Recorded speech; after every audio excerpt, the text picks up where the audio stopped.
Hi there. So let's get into Baron Trump's marvelous underground journey. We're in chapter 19, and let's go ahead and get into it. The longer I stayed among the Pseudopsies, the more did I become convinced that they were the happiest, the lightest-hearted, and most contented human beings that I had met in all my travels. If it were possible for the links of a long chain suspended over a chasm to be living, thinking beings for a short while, it seems to me they would hang together in the most perfect accord, for each link would discover that he was no better than his neighbor, and that the welfare of all the other links depended upon him and upon theirs. So it was with the Formifolk. Having no sense of sight, they knew no such thing as envy, and all hands were alike when reached out for a greeting. I was amazed at times to see how they could feel my approach when I would often excuse me. I was amazed at times to see how they could feel my approach when I would be 10 or 15 feet away from them. And I often amused myself by trying to steal by one of them in the street, but no, it was impossible. A hand would invariably be held out for a greeting. Little by little, they got over their distrust of me and made up their minds that I had told them the truth when I said that no dancing specter was forever following at my heels. One of the most interesting sights was to see a group of Pseudopsy children at play, building houses with silver blocks, or playing a game very much like our dominoes. I noticed that they kept no tally. Such wonderful memories had they that it was quite unnecessary. At first the children were so frightened upon feeling of me that they fled with terror pictured upon their little faces. Their parents explained to me that I made very much the same impression upon them as if I should feel of a person whose skin was as rough as a sea urchin's. When at last I succeeded in coaxing several of them to my side, I was astounded to see one little fellow who had by chance pressed his tiny hand against my watch pocket spring away from me in terror-stricken. He had felt it tick, and didn't stop running until he had reached his mother's side. His wonderful tale that the little baron carried some strange animal around in his pocket soon caused the crowd to collect about me, and it was some time before I could persuade even the parents that the watch was not alive and that it was not the little animal's heart which they felt beating. On one occasion, when a little Pseudopsy was sitting on my lap, with its tiny arm twined affectionately around my neck, I happened to make some remark to Bulger, when to my amazement the child sprang out of my arms and darted away with a look of terror upon his little face. What had I done to him? Why, it seems that by the merest chance his tiny hand had pressed against my throat, and that he had been terrified by feeling the strange vibration caused by my voice. Immediately the report was spread about that the little baron carried another little baron around in his throat, that anyone could feel him, if I would only consent. It took me a long while to convince them that what they felt was not another little baron, but merely the vibration caused by my expelling my breath in a way peculiar to the people of the upper world. But all the same, I was obliged to say many hundreds of useless things to Bulger in order to give their little hands a chance to feel something so wonderful.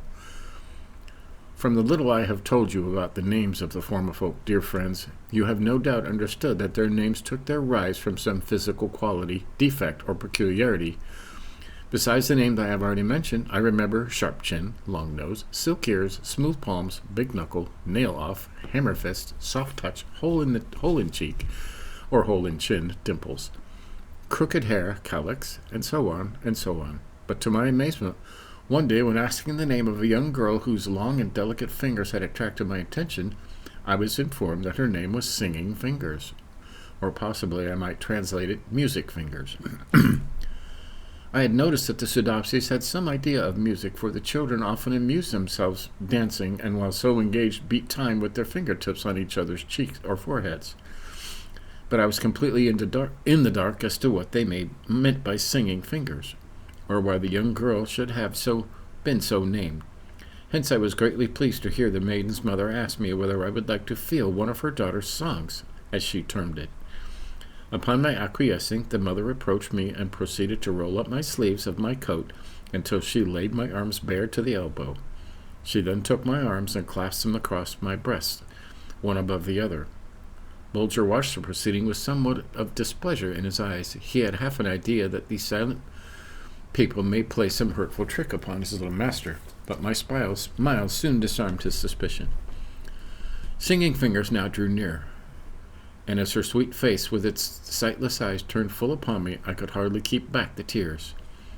And yet, why grieve for anyone who seemed to be so perfectly happy? A smile played around her dainty little mouth, disclosing her tiny silvery white teeth like so many real pearls, and her bosom rose and fell quickly, sending forth a faint breathing sound.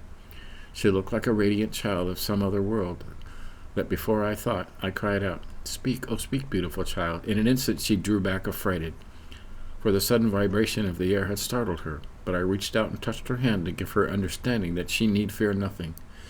And then she drew near to me again. Suddenly her beautiful hands with their long, frail, delicate fingers were lifted into the air, and she began to sway her body and to weave her hands in a gentle and graceful motion as if keeping time with some music. Gradually she drew nearer to me, and ever and anon her silken fingertip touched my hands or arms as if they were a keyboard, and she was about to begin to execute a soft and dainty bit of music, and I noticed that her fingers had some delightful perfume upon them. Now fast and faster the gentle taps rain upon me with rhythmic regularity. They soothe me, they thrill me, they reach my heart as if they were the sweet notes of a flute or the soft tones of a singer's voice. The maiden is really singing to me. It seems to me that I can understand what she is saying, or rather thinking, as her dainty fingertips fairly fly hither and thither, and I can hear her low breathing growing louder and louder. Suddenly she leaves my hands and arms, and I feel her gentle tapping on my cheeks and brow. So gently, oh so gently, and soothingly her fingers touch me, that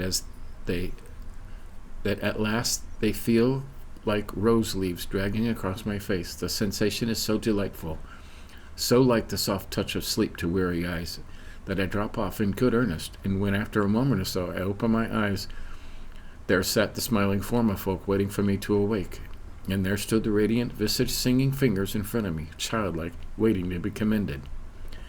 As you see, dear friends, that it is not so hard to be happy after all if you only set about it in the right way.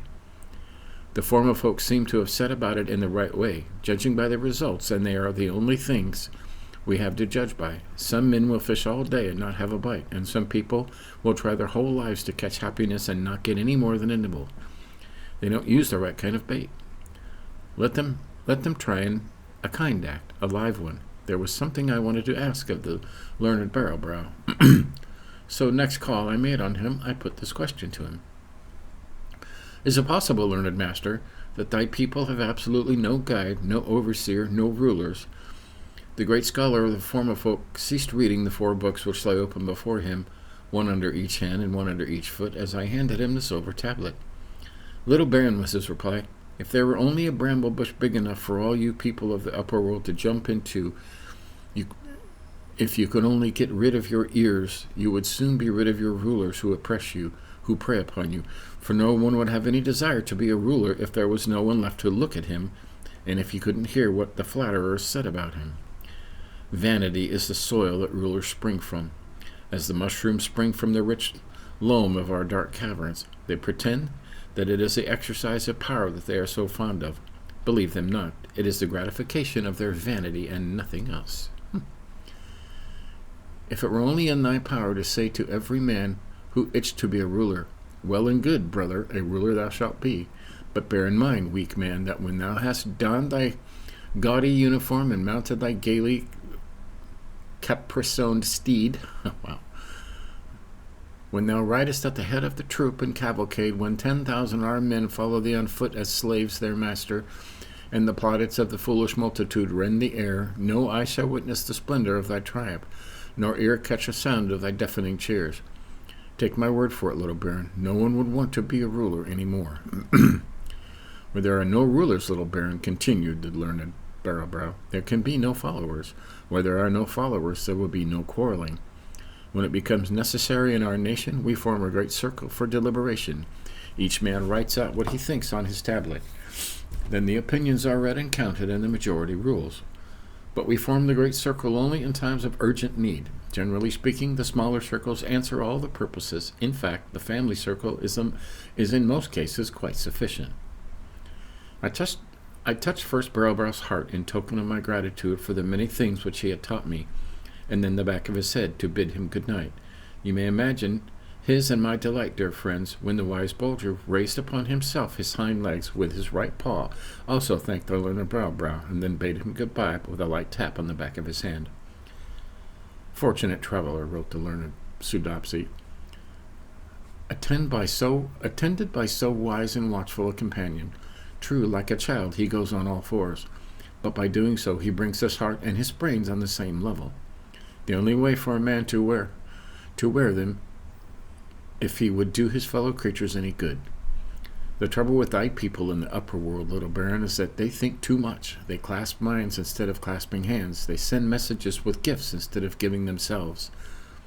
They hire people to dance for them, to sing for them, to be merry for them. They will not be satisfied until they have hired people to help them to be sorry, to whom they may say, "My friend is dead. I loved him. Weep 3 whole days for him." That was an interesting chapter. Very deep, don't you think? So, that's today's chapter 19. Tomorrow will be chapter 20. It's getting good. Stay tuned. There'll be more. See you next time.